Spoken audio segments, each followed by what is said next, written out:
Good afternoon student पिछले lecture में इस 3 ऑर्डर वाले मैट्रिक्स का हम इनवर्स फाइंड आउट कराए थे। प्रॉब्लम बड़ा था, इस वजह से मैं स्टेप नंबर 2 तक हम सॉल्व कराए थे। स्टेप फर्स्ट में क्या किए थे स्टूडेंट?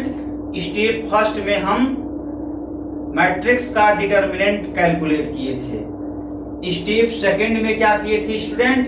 स्टेप सेकंड में हम मैट्रिक्स का कोफैक्टर कैलकुलेट किए थे। यहां तक हम कैलकुलेट किए थे। स्टूडेंट सबसे टफ होता है कोफैक्टर निकालना। कैसे हम कोफैक्टर निकालते हैं? करते क्या है स्टूडेंट, जिस एलिमेंट का कोफैक्टर निकालना रहता है सबसे पहले उस एलिमेंट का माइनस निकालते हैं। माइनस निकालने के पश्चात उस माइनस में उसके चिन्ह, उसके साइन से मल्टीप्लाई करते हैं। साइन का हिंदी चिन्ह होता है, साइन से मल्टीप्लाई कर देते हैं माइनर में, तो उस एलिमेंट का कोफैक्टर फाइंड आउट हो जाता है। फिर से सुनिए स्टूडेंट ध्यान से, जिस एलिमेंट का कोफैक्टर फाइंड आउट करना होता है स्टूडेंट, सबसे पहले उस एलिमेंट का माइनस निकालते हैं। माइनस निकालने के पश्चात उस एलिमेंट का साइन देखते हैं कि वो एलिमेंट प्लस है कि माइनस है। अगर प्लस है तो +1 से मल्टीप्लाई कर देते हैं, अगर माइनस है तो -1 से मल्टीप्लाई कर देते हैं माइनस में, तो कोफैक्टर फाइंड आउट होता है। तो ऐसे ही हम A11, A12, A13, A21, A22, A23, A31, A32, A33 का मान कैलकुलेट कर लिए थे। A11, A12, A13, A21, A22, A23, A31, A32, A33 की वैल्यू फाइंड आउट कर लिए थे और ये वैल्यू इसी में फिलअप करेंगे स्टूडेंट। जब फिलअप करेंगे तो कोफैक्टर निकल जाएगा। चलिए वैल्यू फिलअप कर दीजिए। Cofactor of A is equal to A11 6, A12 -3, A13 3, A21 6, A22 15, A23 -6 हो गया, A31 3, A32 3, A33 6 हो गया। 3 क्रॉस 3 का कोफैक्टर देखिए स्टूडेंट फाइंड आउट हो गया। जब कोफैक्टर फाइंड आउट हो जाता है स्टूडेंट, तब क्या करते हैं? जब कोफैक्टर फाइंड आउट हो जाता है तब एडज्वाइंट निकालते हैं। एडज्वाइंट ऑफ ए, ये स्टेप नंबर 3 है स्टूडेंट। स्टेप नंबर 3 कोफैक्टर के बाद हम एडज्वाइंट कैलकुलेट करते हैं। Adjoint of A is equal to cofactor of A transpose. Cofactor of A का ट्रांसपोज निकालते हैं। अब कोफैक्टर आपके सामने है, आप कैलकुलेट किए हैं। 6 6 3 -3 15 3 3 -6 6, इसका ट्रांसपोज निकाल लीजिए। कैसे ट्रांसपोज निकालते हैं स्टूडेंट, कुछ पता है? किसी मैट्रिक्स का ट्रांसपोज निकालते हैं, उस मैट्रिक्स के जितने भी रो हैं उसको कॉलम में चेंज कर देते हैं।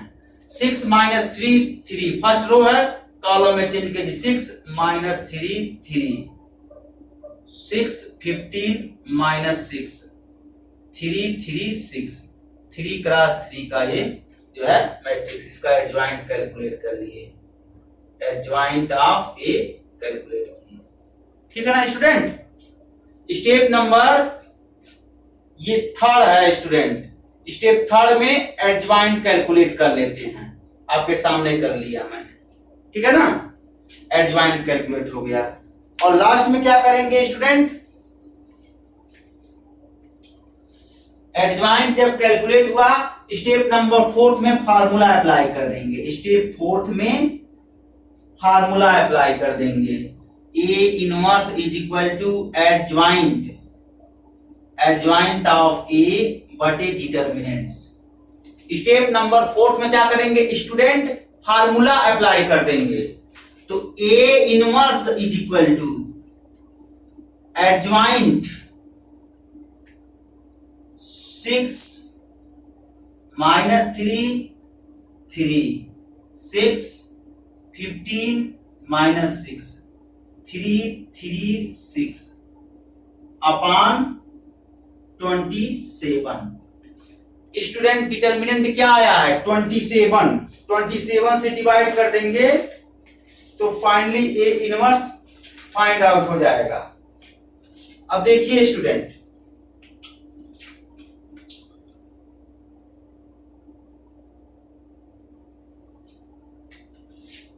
ये आपका हो जाएगा 60 upon 27 6 upon 27 3 upon 27 minus 3 upon 27 15 upon 27 और 3 अपॉन 27 3 अपॉन 27 माइनस 6 अपॉन 27।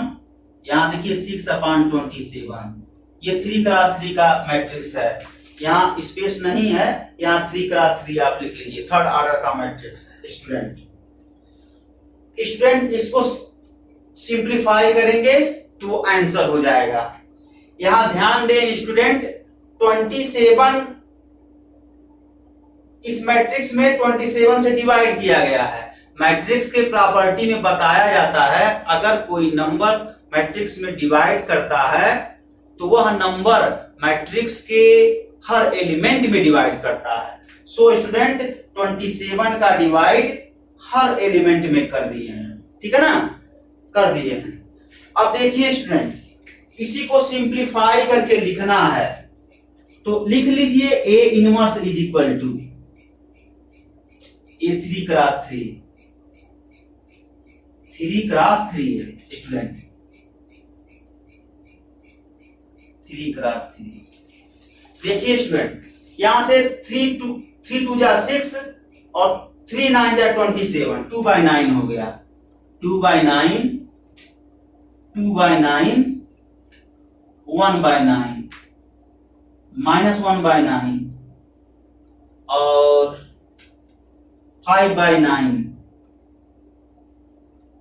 1/9, ठीक है ना, 1/9, यहाँ 1/9 माइनस 2/9 और अगेन 2/9। ये आपका आंसर हो गया स्टूडेंट। इसको सिंप्लीफाई कर देंगे, 3 2 जा 6 3 9 जा 27, 2/9 2/9 3 1 जा 3 3 9 जा 27, 1/9। ऐसे सिंप्लीफाई करेंगे स्टूडेंट, ये माइनस 1/9 3 5 जा 15 3 9 जा 27, 5/9 1/9 1/9 माइनस 2/9 2/9। ओके स्टूडेंट, इस तरीके से सिंप्लीफाई करेंगे, ये आपका रिजल्ट है। स्टूडेंट सबसे मेन जो समझ में नहीं आता है यही टर्निंग पॉइंट है, समझ में लोगों को नहीं आता है। तो थोड़ा सा मैं इसको रिवाइज करा दे रहा हूं, कैसे मैं निकाला हूं, थोड़ा सा रिवाइज कर लेंगे तो कोई दिक्कत नहीं होगा। सबसे पहले देखिए स्टूडेंट, ये जो मान निकाला गया है A11 A12 A13 A21 A22 A23 A31 A32 A33, इन सभी मान को इसी में रख देंगे तो कोफैक्टर फाइंड आउट हो जाएगा। सो स्टूडेंट यहाँ पर कोफैक्टर फाइंड आउट हो गया है, इन मान को इसी में रख दिए हैं, कोफैक्टर फाइंड आउट हो गया है। अब एडजॉइंट निकालना है स्टूडेंट, तो कोफैक्टर ऑफ ए का ट्रांसपोज ले लिए हैं, तो कोफैक्टर यहां कैलकुलेट किए हैं, इसी का ट्रांसपोज ले लीजिए। ट्रांसपोज कैसे निकालते हैं किसी मैट्रिक्स का, मैट्रिक्स के हर रो को कॉलम में कन्वर्ट करते हैं, all the row of matrix which convert into the column, ठीक है ना स्टूडेंट। तो मैट्रिक्स के हर रो को कॉलम में चेंज कर देते हैं। तो देखिए 6 - 3 3 ये फर्स्ट रो है, तो 6 - 3 3 फर्स्ट रो है, तो 6 - 3 3 ये कॉलम में कन्वर्ट हो गया। 6 15 - 6 सेकेंड रो के एलिमेंट हैं, 6 15 माइनस 6 सेकेंड कॉलम बन गया। 336 थर्ड रो के एलिमेंट है, 336 थर्ड कॉलम बन गया। ऐसे हम कन्वर्ट कर देते हैं स्टूडेंट। तो ये क्या हो जाता है, इस कोफैक्टर का ट्रांसपोज होता है, और कोफैक्टर के ट्रांसपोज को ही हम एडजॉइंट कहते हैं। ठीक है ना, एडजॉइंट का परिभाषा ही होता है, adjoint of A is defined as the cofactor of A transpose। ठीक है ना स्टूडेंट, तो इस तरीके से ये adjoint निकल गया। अब इसमें डिटरमिनेंट से डिवाइड कर देंगे तो मैट्रिक्स का इनवर्स फाइंड आउट हो जाएगा। ये हम नहीं कह रहे हैं स्टूडेंट, फार्मूला कह रहा है, A inverse is equal to adjoint of A upon determinant. Okay student, तो जो है ये फार्मूला होता है, और इसी फार्मूले का इस्तेमाल करके हम सॉल्व कर लिए हैं। अब इस एडजॉइंट में डिटरमिनेंट से भाग दे दिए हैं, तो डिटरमिनेंट कितना आया है 27 से भाग दे दिए हैं, और ये 27 हर एलिमेंट में डिवाइड कर गया है, और इसको सिंप्लीफाई किए हैं, इस मैट्रिक्स को सिंप्लीफाई किए हैं, सिंप्लीफाई करके यहां लिखे हैं स्टूडेंट। ये आपका आंसर हो गया है। ठीक है ना स्टूडेंट, ये आंसर हो गया। सबसे बड़ा इसमें मुख्य एजेंडा है स्टूडेंट कोफैक्टर निकालना। तो मैं जनरली मान लीजिए इसको बता देता हूं, इसको बता देता हूं, और इसको बता देता हूं, 2-3 बता देता हूं, ध्यान से देख लेंगे तो आप निकाल लेंगे। हालांकि मैं बताया था पिछले लेक्चर में, लेकिन ये जल्दी दिमाग में बैठता नहीं है स्टूडेंट, इसलिए मैं एक बार और हिंट दे देता हूं ताकि आप लोग आसानी से इसको कर लें।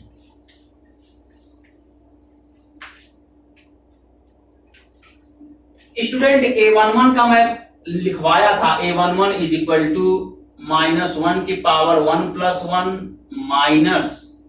Minus of A11। ठीक है ना, A11 का मतलब क्या होता है स्टूडेंट बताइए तो। A11 का मतलब फर्स्ट रो फर्स्ट कॉलम होता है, तो A11 इज इक्वल टू -1 की पावर 1 + 1 माइनस ऑफ A11। अब बताइए, सबसे पहले आप क्या करेंगे स्टूडेंट, यहां माइनस की बात है ना, तो इसके डिटरमिनेंट में जाएंगे। क्या इसका डिटरमिनेंट बनाए हैं बताइए, डिटरमिनेंट क्या बनाए हैं, यही डिटरमिनेंट बनाए हैं ना, डिटरमिनेंट्स 4 1 -1 -2 1 2 -1 -1 4, यही डिटरमिनेंट्स बनाए हैं आप। अब देखिए माइनस ऑफ A11, तो इस डिटरमिनेंट में बताइए A11 कहां है। A11 का मतलब क्या होता है, first row first column, first row first column का एलिमेंट देखिए 4 है, इसका मतलब 4 माइनस ऑफ 4, यानी 4 का माइनस ले लेंगे। अब स्टूडेंट देखिए 4 का माइनस कैसे निकालते हैं, A11 इज इक्वल टू -1 के पावर 2 इंटू माइनस ऑफ 4 का माइनस कैसे निकालते हैं, देखिए ध्यान से, 4 का माइनस कैसे निकालते हैं, by definition of minus. Minus कैसे निकालते हैं, किसी रो के एलिमेंट किसी डिटरमिनेंट के एलिमेंट का माइनस निकालते हैं।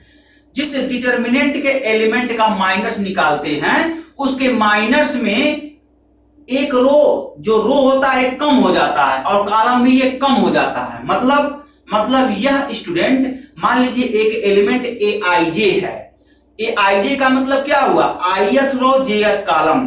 अब Aij का जब माइनस निकालेंगे तो Aij के माइनस में i-1 रो होंगे, j-1 कॉलम होंगे।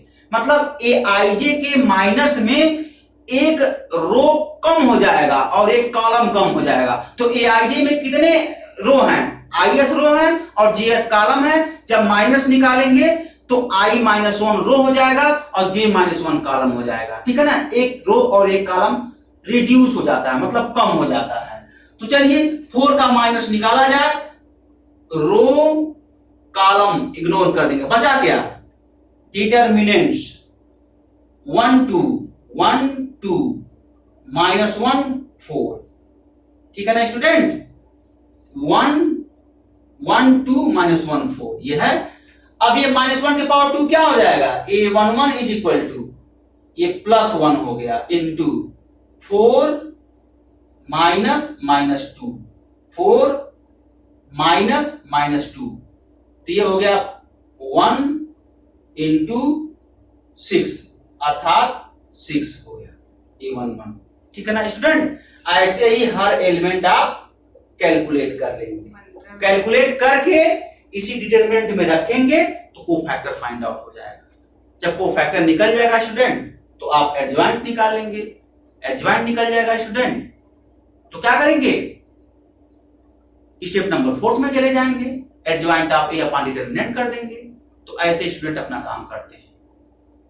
तो स्टूडेंट आज के लिए बस इतना ही, अगले लेक्चर में एक और प्रॉब्लम इस पर सॉल्व करा देंगे ताकि आपका कॉन्सेप्ट क्लियर हो जाए, और फिर उसके अगले लेक्चर में कुछ प्रॉब्लम हम सेलेक्ट कर देंगे बोर्ड का, उसको आप तक सेंड कर देंगे, आप उसको सॉल्व करिएगा, ठीक है ना स्टूडेंट। Okay student, thanks.